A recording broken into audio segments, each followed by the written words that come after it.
Welcome everyone to the Mega Comics Cast. I am your host, Matrix Lord 212, and I'm with Scott. What's up, Scott? Hello. Okay, so we're going to be covering Edge of the Spidergeddon, which is the big storyline that starts. The Edge of the Spidergeddon is going to come out in August. The first one is going to be Spider-Punk. Oh, God. There, you see him there? Oh, brother. Right? That's interesting. Okay, so Spider-Punk is back and better than ever. After Spider-Verse, Hobby Brown was a web warrior, but that didn't mean things went back in this universe were solved. Things weren't solved. The writer of Spider-Punk's story in Spider-Verse is back and is joined by Venom's Geraldo Sandoval. Spider-Punk's Earth is under attack, both on the ground and from space, meaning his responsibility seems to outweigh his power. Don't miss the first shot of the Spider-Man of 2018.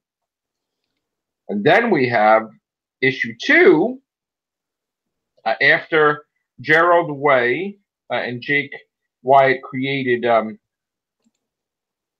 SP Dr. Wait, who the hell was that?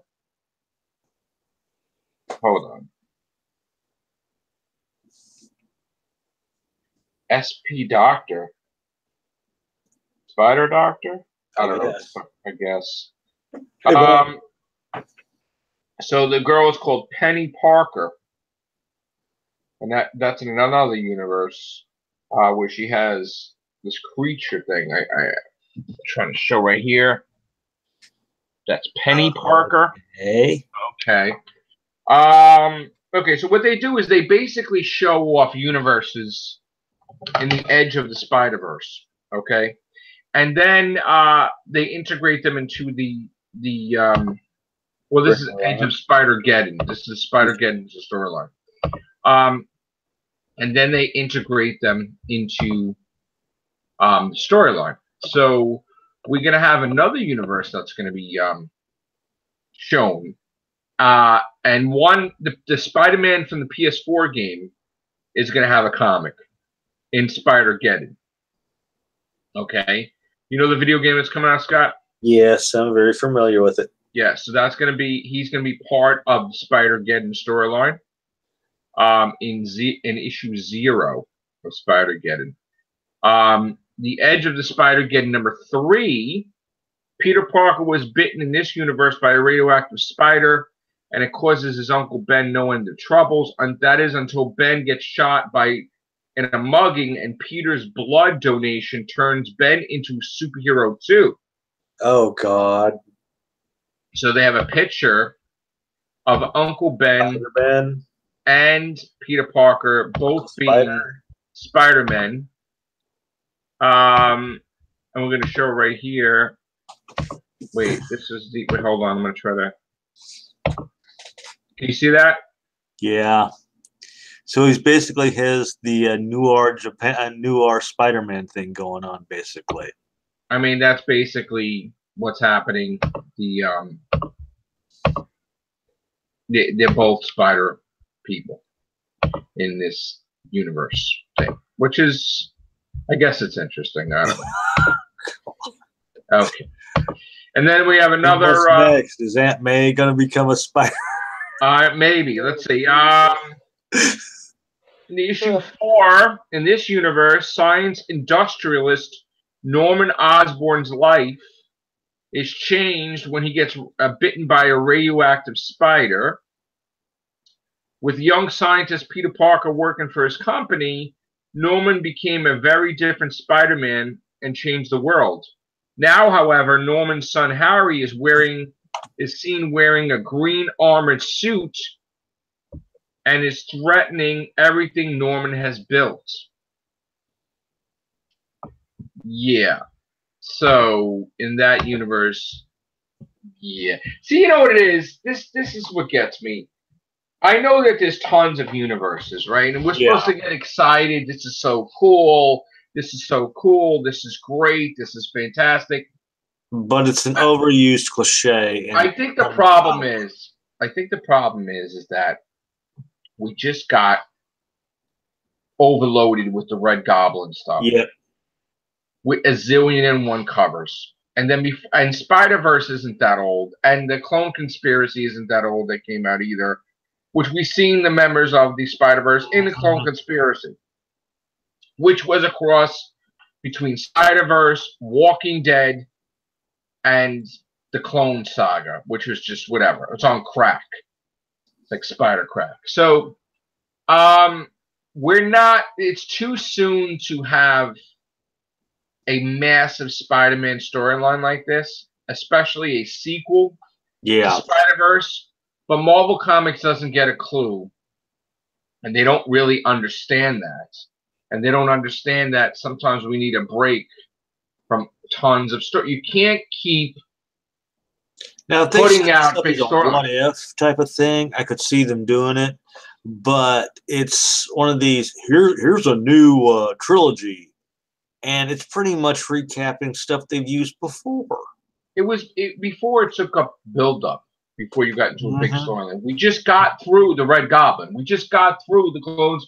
I mean, it's too soon. And this is not even by the main writers.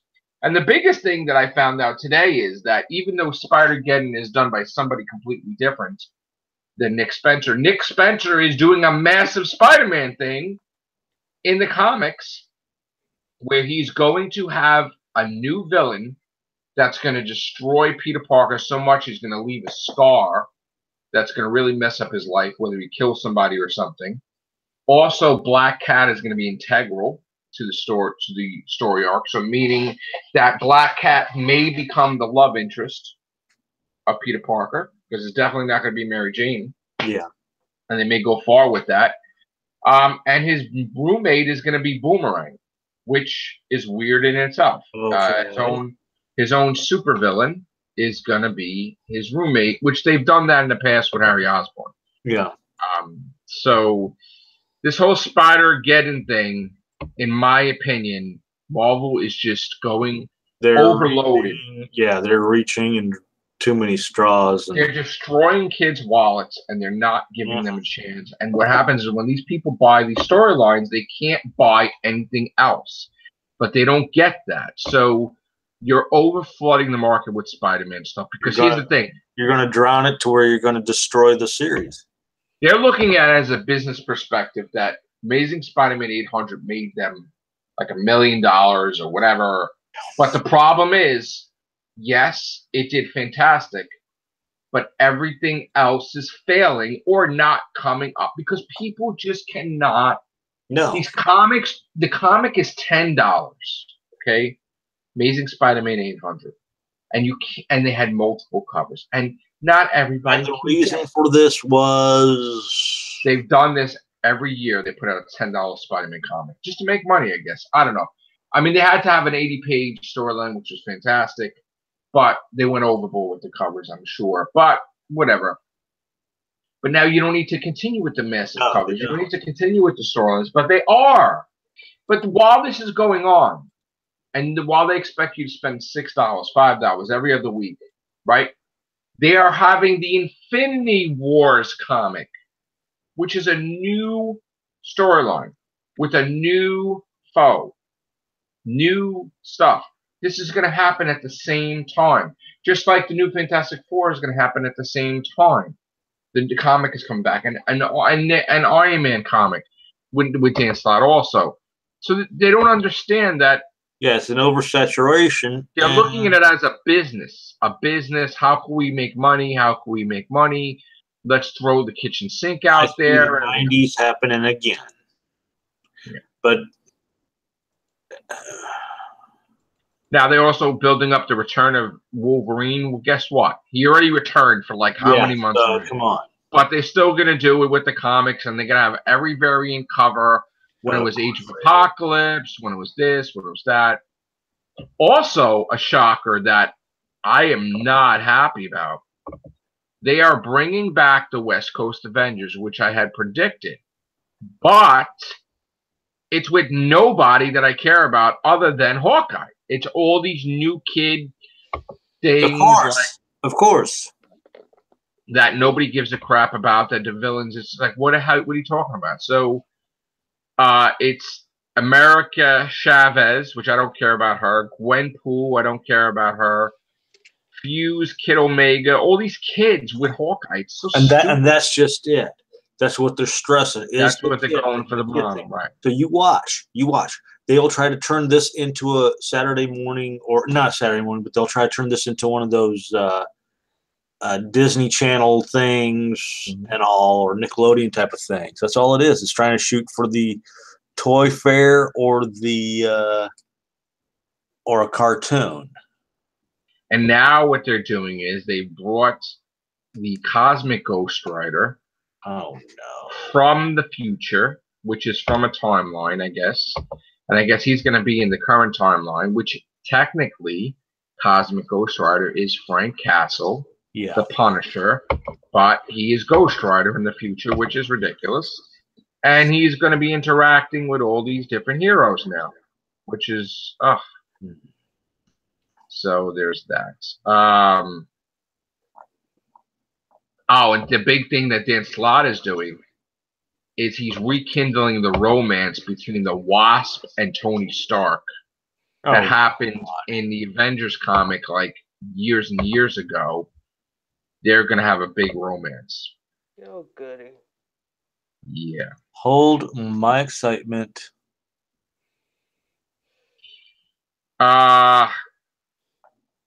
We also have that they're going to continually talk about the original Avengers of 1 million BC or 10 million BC, which I don't care about the Ghost Rider riding a woolly mammoth instead of a motorcycle. That's dumb. I mean, why don't they just join up with the people who make the Flintstones and make Barney or Fred that? I don't know. I don't know what they're doing. I mean, we got some cool stuff happening with Spider-Man, it looks like. But they're doing some type of element where Peter Parker and Spider-Man are existing together. But we don't know if this is really Spider-Man. It's probably Spider-Man from another universe, which is going to get kind of weird. Yeah. Yeah, it's interesting. And we're hearing that there's bad things happening with the original X-Men. Yeah, but somehow they're being killed off or something like that. Well, rumor is they're probably gonna do some type of Age of Apocalypse thing, but with the Marvel universe being shattered and a new timeline's created because the original X-Men are killed, or something. I mean, besides that happening, it looks like in the current time there's going to be X-Men that are going to die. I think Storm's going to die. There's like a whole bunch of things. That's another storyline. So I don't know, man. Some of the books they're ending the Guardians of the Galaxy, but now they're making Asgardians of the Galaxy, which is stupid. Asgard, okay. Asgard meaning all Asgard people are superheroes defending the universe, like all the gods of Asgard, whatever. Yeah. Gag me with a spoon, I know. So this is some of the stuff's happening for September. And now they're bringing Silver Surfer back in an annual without Dan Slott. That's weird, too. Oh, God. I don't know what's happening here. This just... It's when they go in different directions. Make it stop. Really, please make it stop.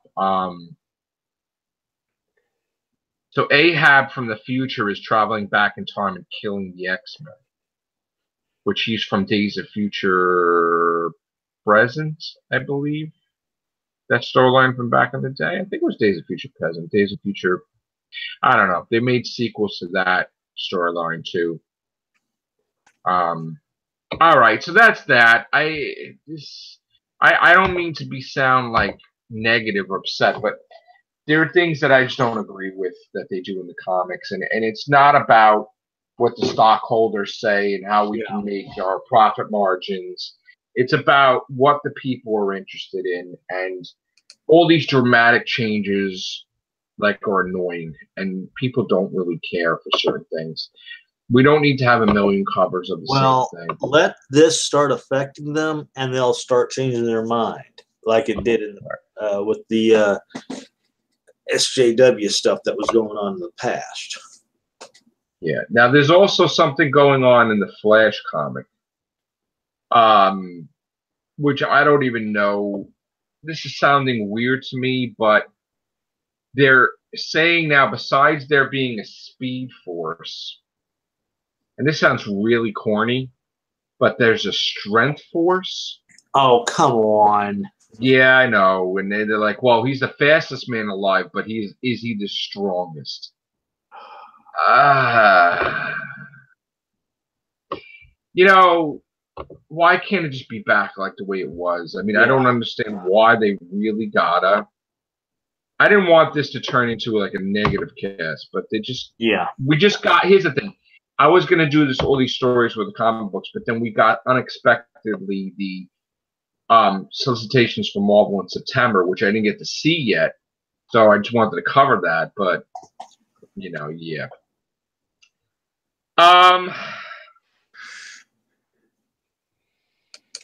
The whole thing with the Thor, I looked at the artwork. The artwork was just like blah. Yeah. You know, you want someone to get a brand new comic is number one. But, you know, I don't think these people understand, like, you need to have, like, the best artists. Yeah, I'm looking at a picture of the Thor thing now, and it's just, it looks... The cover looks nice, but the inside looks like garbage. And I went to pick it up, and I'm like, nah, I'll pass. Because it was just not, you know... Avengers was really good lately. They got the original Avengers together, but then we got some other members in there. So, is there anything comments coming from the? I haven't seen anything, but I'll take another time to look. But I don't remember seeing anything. Yeah, actually, you know, I mean, it was. I wanted to do a cast tonight, but I really should have done it tomorrow because tomorrow is comic book day. Yeah, it's when we show the new stuff anyway. Which, tomorrow is Amazing Spider-Man 801, which is nothing in the comments yet. Yeah, it is Dan Slott's last tomorrow, which I can't wait for that. And then also it's going to be, I guess, Iron Man #1, which is Dan Slott. I don't know if I showed these off last time, but let's see here. Oh, yeah, no Flash this week, but I've been getting them. Flash. I think I showed you guys last time. And again, I get this because Anthony likes it, so I get the Flash. I like the Flash on TV series, but I don't really read DC stuff. You know, and also tomorrow we'll be picking up the wedding of it's supposed to be Kitty Pryde and Colossus, but something happened. So I'm not going to say that tonight because I don't want to ruin it for everybody, but I will be picking it tomorrow. That will be that. All right, we're out of here because I think tomorrow we'll do a mega cast. It doesn't have to be a huge cast tonight. So let me know what you guys like of the comic book variety. Who's your favorite characters? What do you want to see me cover of Marvel stuff? Give me your thoughts. All right, guys, take care. Bye for now.